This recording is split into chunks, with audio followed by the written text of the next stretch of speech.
come from nothing, you know what I say? Cheer up, you old bugger. Come on, give us a grin. There you are. See? The end of the film. Incidentally, this record's available in the foyer. Someone's got to live as well, you know. Who do you think pays for all this rubbish? They'll make the money back, you know. I told him. I said to him, Bernie, I said, they'll never make that money back. Bom dia, boa tarde, boa noite, meus caros alunos. Estamos aqui mais uma vez para dar continuidade à nossa disciplina de lógica. Estamos hoje, com esse vídeo, concluindo o conteúdo da primeira unidade, certo? A gente vai falar unicamente na primeira unidade dos testes dos círculos, da lógica silogística e os argumentos descritos em linguagem silogística a gente vai verificar utilizando o teste dos círculos de Euler. Tudo bem? Nessa aula, a gente finalizando o conteúdo, eu pretendo marcar uma aula síncrona para a nossa próxima quinta-feira, tá certo? Para dar tempo para vocês assistirem todos os vídeos, fazer as revisões necessárias para a gente tirar dúvidas na próxima quinta. Nossa prova está marcada para o dia 1º, mas como vocês devem imaginar, a gente não vai realizá-la no dia 1º. Provavelmente, dependendo do andar da nossa aula síncrona e eu vendo se vocês estão preparados ou não, ela pode ficar para a próxima semana. Tudo bem? Vamos então começar nossa aula sobre testes dos círculos de Euler. Para isso eu peço licença a vocês para me ausentar em vídeo e continuo com vocês em áudio. O teste dos círculos de Euler. Bom, senhores, a gente viu que os argumentos descritos na linguagem silogística, ou seja, os silogismos, eles possuem um conjunto de premissas e uma conclusão. E essas sentenças, tanto nas premissas quanto na conclusão, elas obedecem à linguagem em relação às 8 formas formais, O teste dos círculos de Euler, ele consiste em a gente mapear o significado de cada uma dessas formas bem formadas, ou dessas FBFs, para a teoria de conjuntos. Ou seja, se eu tenho uma relação entre dois conjuntos, por exemplo, aqui H e M, eu vou me preocupar com todos os casos de possíveis relações entre o conjunto H e o conjunto M em que a afirmação todo HM é verdadeira. Para a gente poder exemplificar isso, então, de quantas formas diferentes o conjunto H e o conjunto M eles podem se relacionar?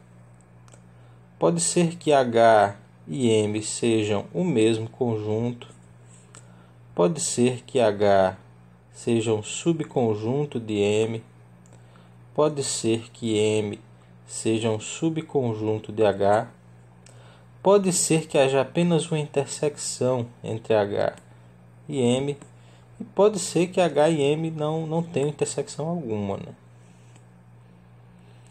Então veja bem, essas são as 5 possíveis relações entre dois conjuntos. Em quais dessas 5 vocês acreditam que eu posso afirmar que todo H é M? Nesta daqui, não é isso? Nessa daqui. Note que aqui eu não posso afirmar que todo H é M, porque existem elementos que estão em H e não estão em M. Aqui também existem elementos que estão em H e não estão em M. Aqui também todos os elementos, inclusive de H, não estão em M.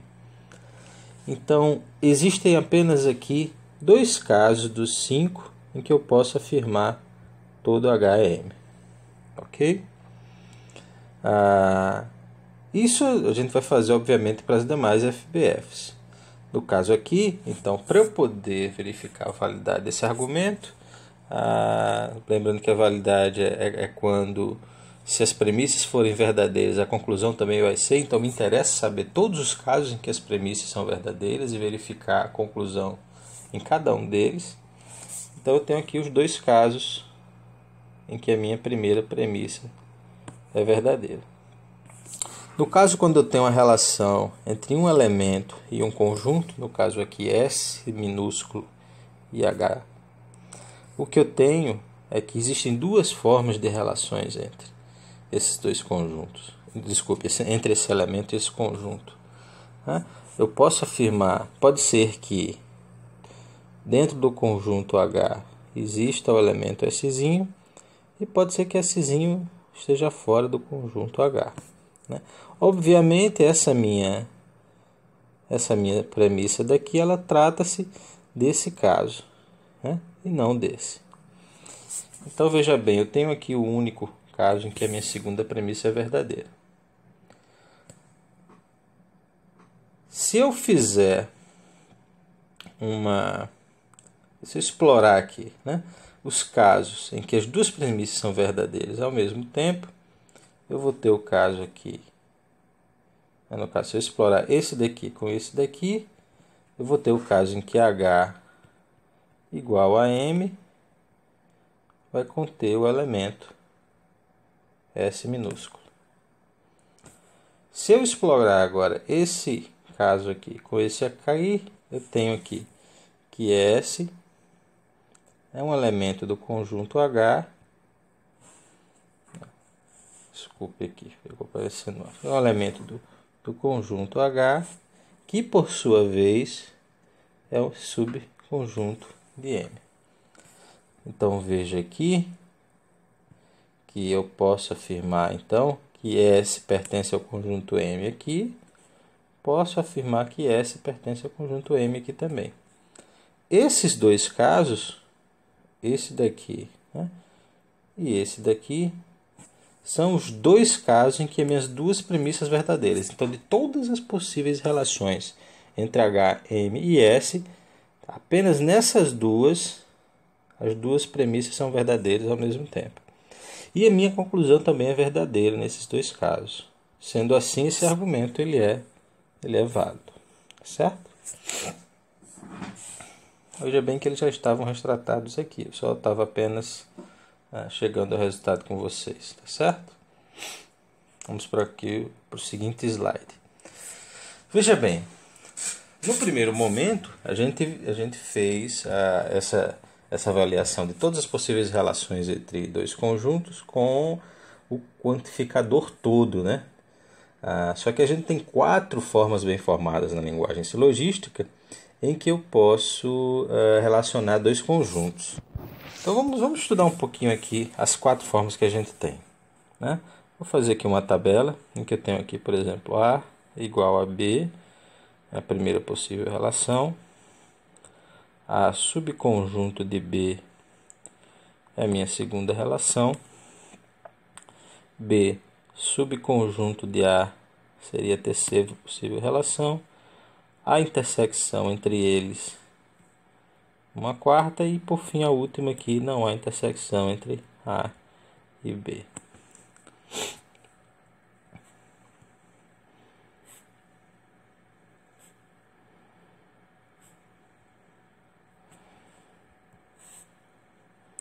E vamos tentar verificar aqui em quais casos cada um desses aqui vai ser verdadeiro.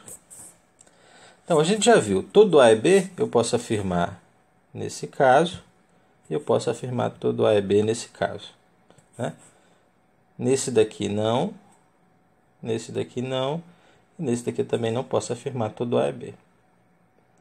Veja também que se eu analisar aqui o nenhum A é B, eu só posso afirmar que nenhum A é B nesse último caso aqui, Nesses demais eu não posso afirmar nenhum A é B. Correto? Algum A é B. Aqui eu posso afirmar que algum A é B? Sim, posso. Apesar de todos serem, mas eu posso afirmar que algum é. Não está errado, está correto. Aqui eu posso afirmar que algum A é B? Também. Aqui eu posso afirmar que algum A é B? Também. Aqui também. Já aqui não. Aqui eu não posso afirmar que algum A é B. Não existem elementos que estão em A que também estão em B. Não existem. eles não existem, eu não posso afirmar que existe algum deles. E por último, a gente tem aqui algum A não é B. Note aqui eu tenho que todos os A são B, então eu não posso afirmar isso aqui. Aqui, existe algum A que não esteja em B? Não, não existe. Todos os A's estão em B, então eu também não posso afirmar aqui. Aqui existem, né? Existem elementos que estão em A e não estão em B. Então eu posso afirmar aqui que algum A não é B, aqui também e aqui também. Então veja bem, senhores. De todas as 5 possíveis formas de relação entre dois conjuntos, a gente já sabe aqui quais delas eu devo considerar, dada a forma bem formada utilizando quantificadores, tá certo? Então, se eu tenho aqui todo A é B, eu vou numerá-las aqui, né? Eu vou usar a primeira e a segunda. Se eu tenho que nenhum A é B, eu vou utilizar apenas a quinta forma. Se eu tenho que algum A é B, eu devo utilizar a primeira, a segunda, a terceira e a quarta. E se eu tenho que algum A não é B, eu devo utilizar a terceira, a quarta e a quinta. Veja que interessante. Que coisa a gente pode extrair daqui. Se eu perguntar para vocês qual a negação de todo A é B, ou seja, qual que é o contrário de todo A é B? Pensem aí por 5 segundos.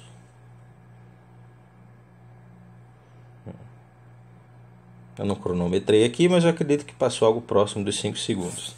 Eu aposto que vocês me diriam que a negação de todo A é B seria nenhum A é B. Pelo menos alguns ou a maioria de vocês. O que acontece é, se a gente verificar o conteúdo aqui, em que a gente fez essa correlação entre quantificador e os casos em relação aos dois conjuntos, a gente vai ver que o contrário de todo A é B, na verdade, é algum A não é B. Por quê? Porque quando um é verdadeiro, o outro é falso. Verdadeiro, falso, falso, verdadeiro, falso, verdadeiro, falso, verdadeiro. Então vocês já sabiam, vocês só não tinham prestado atenção bem, né? Então o contrário de todo A é B é algum A não é B. E o contrário de nenhum A é B, bom, aí vocês podem verificar já de forma direta, pela análise que a gente fez, que quando nenhum A é B é falso, ou algum A é B é verdadeiro e vice-versa. Então a negação do nenhum A é B é algum A é B. Ok? Vamos para o próximo. Pronto, aqui a gente já tem um resumo do que seria os nossos relação entre os quantificadores de cada um dos 5 casos, tá certo? Que a gente já pode ver a relação complementar também entre o nenhum A é B e o algum A é B, e o todo A é B e o algum A não é B. E aqui eu só adicionei os que eram mais óbvios, que a gente não precisa tanto esforço para entender, né? Se x é A é porque x é um elemento do conjunto A, x não é A é porque x está fora do conjunto A, x é y quer dizer que eles são o mesmo elemento, x não é y porque eles são elementos distintos. Com isso, senhores, aqui eu tenho 4 exemplos, tá certo? E eu vou pedir para vocês tentarem, primeiro, fazer a tradução para a linguagem silogística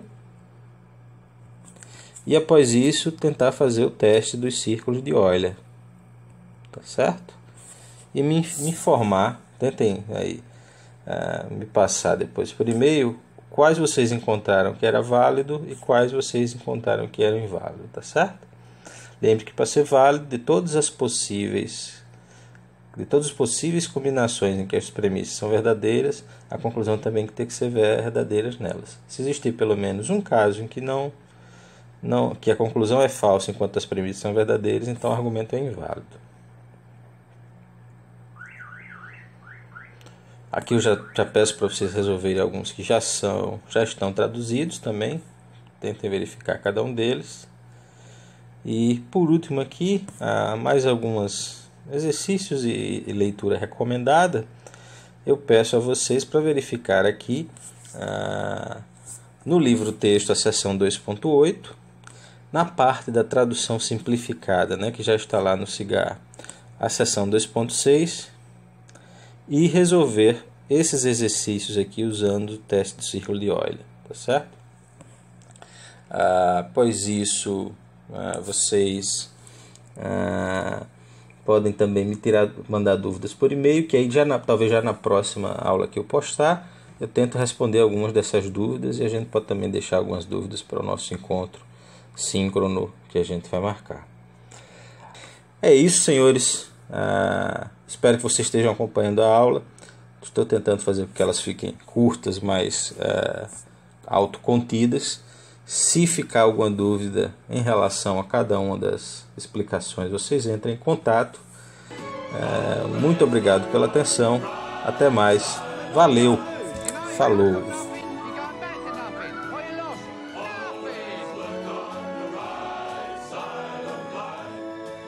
Nothing will come from nothing, you know what I say?